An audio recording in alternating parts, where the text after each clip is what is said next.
Enter টিভিতে আপনাদের সকলকে স্বাগতম।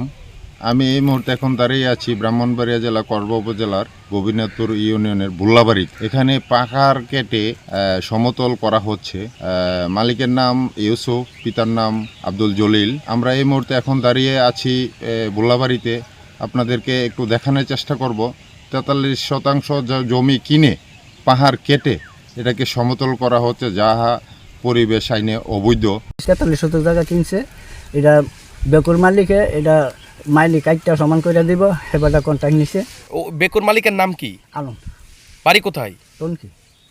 এখন প্রশাসনের সাথে বেকুর মালিকেরই যোগাযোগ, আপনারা কিছু জানেন না? না। যাক, তাহলে আপনি বলতে চাচ্ছেন বেকুর মালিকের সমস্ত দায়িত্ব। ধন্যবাদ। আর এই পাহাড় কাটাটা অন্যায় না কাকা? এটা অন্যায় কাকা, এটা বুঝলাম অন্যায়, ঠিক আছে। আমার বাড়ি করোনা বিদ্যা, আমার বাড়ির জায়গা হইতেছে না বিদ্যা, আমি মারি কাইটটা এটা সমান করবো, আমি মারি ব্যস্ত আছে না, এই বিদ্যার মনে হয় এটা করতেছে আর কি, কথা বুঝলেন না? কিন্তু এটা অন্যায় কিনা? অন্যায় তো মনে করেন মারি যখন আমি কাইটটা বেচালাম জায়গা সমান করণের লেগিয়া, তো হইলো এটা অন্যায়। চোখ রাখুন এন্টার টিভিতে।